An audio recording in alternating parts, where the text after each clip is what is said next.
नमस्कार, news point लेकर हाजिर हूं मैं राजीव। दोस्तों, प्रधानमंत्री नरेंद्र मोदी और बिहार के सीएम नीतीश कुमार दोनों बुरी तरह फंस चुके हैं।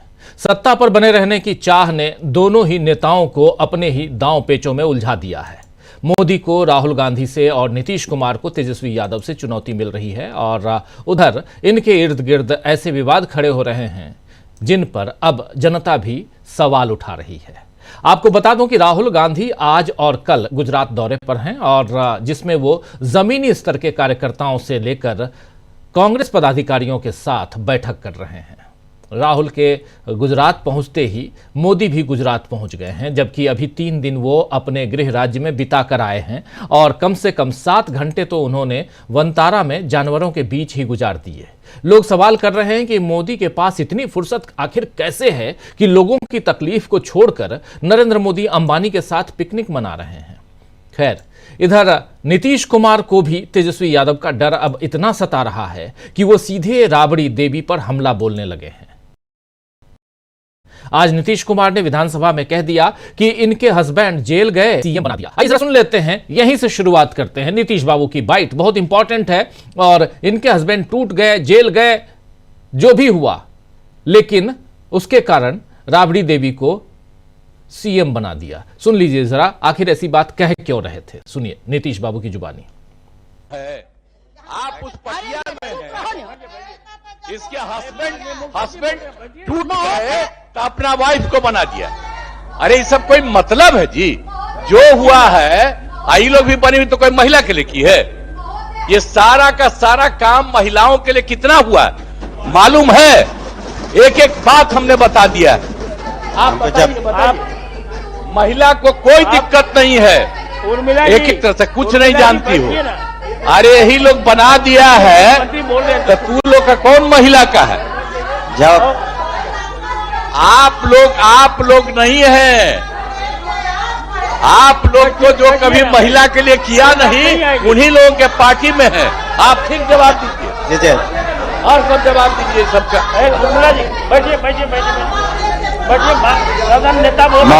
लोग भी जो महिलाएं हैं सबको बताना चाहिए। तो सुन रहे थे आप यहां सीधा कैसी जुबान, कैसी भाषा का इस्तेमाल कर रहे हैं यहां पर नीतीश कुमार, आप समझ सकते हैं।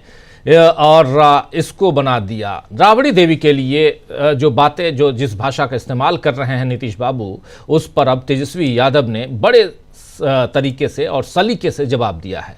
सुनिए क्या कुछ कहा है तेजस्वी यादव ने, जरा उनकी जुबानी।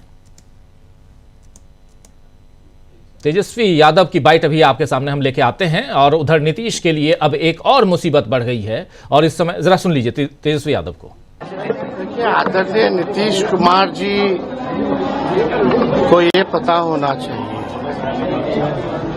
कि बिहार की प्रथम महिला मुख्यमंत्री राबड़ी देवी जी और उम्र में भी नीतीश कुमार जी से बड़ी हैं और रिश्ते में भी बड़ी हैं और संयुक्त बिहार की वो मुख्यमंत्री रही हैं। तो हम तो मुख्यमंत्री जी की जो स्थिति हो गई है, हमको तो अब तरस आती है। खैर, अब इस पे ज्यादा कोई टिप्पा टिप्पणी हमको करना शोभा नहीं लगता, लेकिन इस तरह का बयान लगातार आ रहा है। इनकी गिरती सेहत जो है अब ये साबित कर चुकी है कि अब ये बिहार चलाने योग्य नहीं रहेंगे। मुख्यमंत्री की एक भाषा होती है, एक पद की गरिमा होती है, और जब आपसे पहले वो मुख्यमंत्री बनी श्रीमती राबड़ी देवी जी, तो आपसे पहले और संयुक्त बिहार की मुख्यमंत्री, उम्र में बड़ी, रिश्ते में बड़ी, और रे तू करके भाषा अच्छी। तो कैसी भाषा नीतीश बाबू ने कह दी, ये आपने भी सुन लिया और उसी पर अपनी प्रतिक्रिया देते हुए तेजस्वी यादव। और उधर नीतीश के लिए अब एक और मुसीबत बढ़ गई है और ये मुसीबत है कि इस समय बिहार में मोहन भागवत, धीरेन्द्र शास्त्री, श्री रविशंकर सब पहुंचे हुए हैं और बीजेपी के लिए माहौल बनाने का काम तेज किया जा रहा है। धार्मिक रूप से यहां बिहार को 2 भाग में बांटने की कोशिश हो रही है। ऐसे में धीरेन्द्र शास्त्री, नाम सुना होगा दोस्तों आप लोगों ने धीरेन्द्र शास्त्री का, तो धीरेन्द्र शास्त्री का बयान आया है कि ये देश रघुवर का है, बाबर का नहीं। इस बयान पर आरजेडी ने तो नाराजगी जताई ही है। खुद नीतीश कुमार के कैबिनेट में अल्पसंख्यक कल्याण मंत्री मोहम्मद जमा खान ने भी आपत्ति जताई है। आइए जरा सुन लेते हैं मोहम्मद खान कह क्या रहे हैं इसी मसले पर, सुनिए। सर, बाबा का हिंदू राष्ट्र की मांग कर रहा है, ये कहाँ सही है? मैं उधर नहीं जा, मैं बार बार आपसे कह रहा हूँ, मैं बराबर कहता हूँ आप सब साथी से, चौथे स्तंभ में आप ऐसी बातें करें जिससे हमारे बिहार का फायदा हो। इससे कहने से कोई मतलब नहीं। मैं बराबर कहता हूँ, कोई भी बाबा हो, कोई भी हो, किसी भी समाज से बिलोंग करता हो, सौहार्द भाईचारा नहीं बिगड़ना चाहिए। ऐसे शब्द का प्रयोग न करें, सौहार्द बिगड़े। मैं बराबर कहता हूँ। मैं आपसे भी कहना चाहूंगा, ये कहा कि ये देश बावड़ का नहीं है, ये उन्होंने ये कहा कि ये देश बावड़ का नहीं है, रघुवर का। इस बयान को कैसे देखते? क्या क्यों जरूरत है इस बयान की? ये देश न बाबर का है न किसी का है। बाबर तो यहाँ का है भी नहीं, उससे कोई मतलब नहीं है। अगर शेरशाह सूरी का नाम लेंगे तो बाद ही अच्छा बनेगा। शेरशाह सूरी का हो सकता है, हमारे शाहबाद रहने वाले हम लोग हैं। उधर मत जाइए, काम की बातें करिए, विकास की बातें करिए, चुनाव सामने उस पर चलिए। ये सब टिप्पणी करने से मैं कुछ बोलूँ कुछ बोलें, ये सौहार्द बिगड़ता है। तो सुन रहे थे आप यहाँ नीतीश कुमार। अब दोस्तों बीजेपी के साथ इन बाबाओं के हिंदुत्व और नफरती जुबान को कैसे रोक पाएंगे ये देखना होगा, क्योंकि अगर नीतीश ने इन्हें नहीं रोका तो खुद नीतीश कुमार को बिहार की जनता रोक सकती है। इधर गुजरात आइए अब, और गुजरात में भी बीजेपी को रोकने का प्लान राहुल गांधी बनाने पहुंचे हैं। आपको याद होगा कि लोकसभा में नेता विपक्ष बनने के बाद कांग्रेस नेता राहुल गांधी ने जुलाई 2024 में कहा था कि हम गुजरात में मोदी और बीजेपी को हराएंगे। 2024 नेता प्रतिपक्ष बनने के बाद लोकसभा में भाषण में कि अब गुजरात में आपको हराएंगे। राहुल ने सीधे मोदी और अमित शाह को चैलेंज दिया था उस वक्त सदन के अंदर। वैसे जब राहुल गांधी कांग्रेस के अध्यक्ष थे तो गुजरात में 2017 में कांग्रेस को 77 सीटें मिली थीं और बीजेपी को उसने 99 पर रोक दिया था। 2017 का चुनाव याद कीजिए आप। अब राहुल गांधी इससे भी बड़ा टारगेट हासिल करने की कोशिश में हैं। गुजरात में 8-9 अप्रैल को अखिल भारतीय कांग्रेस समिति की बैठक होने जा रही है और ये महाधिवेशन होने वाला है 8 और 9 तारीख को अप्रैल में, अगले महीने, ठीक 1 महीने बाद। 64 साल बाद, जी हां सही आप सुन रहे हैं, 64 साल बाद कांग्रेस की ऐसी बैठक गुजरात में होने जा रही है। इससे पहले 1961 में भावनगर सौराष्ट्र में बैठक हुई थी, कांग्रेस की बैठक हुई थी। इतनी बड़ी बैठक जो अब अगले महीने होने वाली है, ये 64 साल बाद होने जा रही है।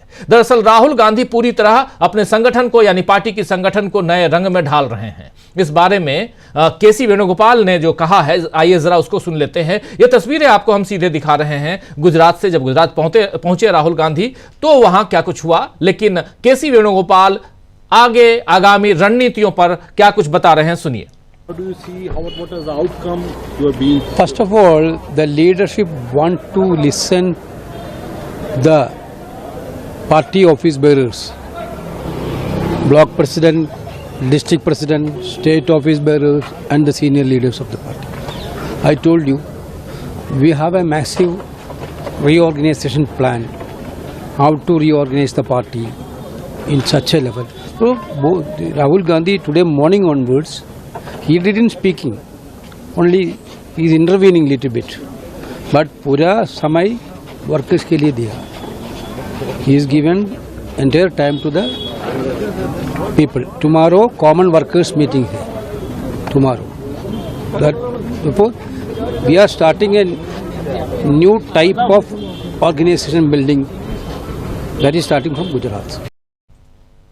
तो राहुल गांधी के मिशन गुजरात से मोदी घबराए हुए हैं और खुद भी गुजरात पहुंच गए हैं। उधर महाराष्ट्र में भी अब बीजेपी की मुसीबत बढ़ रही है, और कैसे बढ़ रही है वो बता रहा हूं आपको। जिस तरह लाड़की बहन योजना को जीत का कारण बताया था बीजेपी ने, उसी में अब बीजेपी घिर गई है।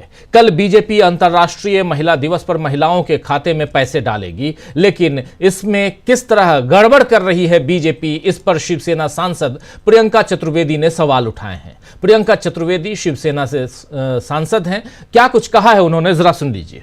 2500 रुपए का, जिसको लेकर कहा गया था कि कल से आम आदमी पार्टी भी लगातार सवाल कर रही है और इसको लेकर पत्र भी लिखा गया है मुख्यमंत्री को आतिशी की तरफ से। देखिए, ये बार बार ये लोग इसी तरीके का काम करते हैं। महाराष्ट्र में भी इन्होंने कहा 1500 से 2100 देंगे।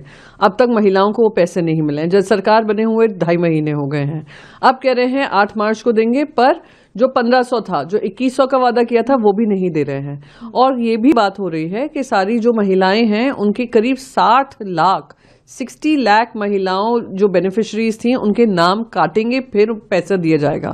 तो यानी आप कितना लोगों को मूर्ख बनाने का काम कर रहे हैं, कितना अपना वादा खिलाफी कर रहे हैं। और दिल्ली में भी जो हो रहा है दिखाता है कि भारतीय जनता पार्टी वोट पाने के लिए ऐसे वादे करती है पर उनके पास कोई प्लान नहीं है उसका इम्प्लीमेंटेशन के लिए। महाराष्ट्र ने देख लिया और अब शायद दिल्ली को भी यही भुगतना पड़ रहा है। तो सुन रहे थे आप, कुल मिलाकर किस तरह मोदी और नीतीश इस समय फंसे हुए दिख रहे हैं, आज इसी पर चर्चा करेंगे। दोस्तों, एक तरफ नरेंद्र मोदी, आखिर क्यों 3 दिन बिताने के बाद दोबारा उनको गुजरात पहुंचना पड़ा? नरेंद्र मोदी आखिर क्यों गुजरात गए? क्या राहुल गांधी से डर गए हैं नरेंद्र मोदी? और दूसरी तरफ तेजस्वी यादव के सामने क्यों परेशान हैरान नजर आ रहे हैं नीतीश बाबू? आज राबड़ी देवी पर बयान देकर क्या नीतीश बाबू भी फंस गए हैं?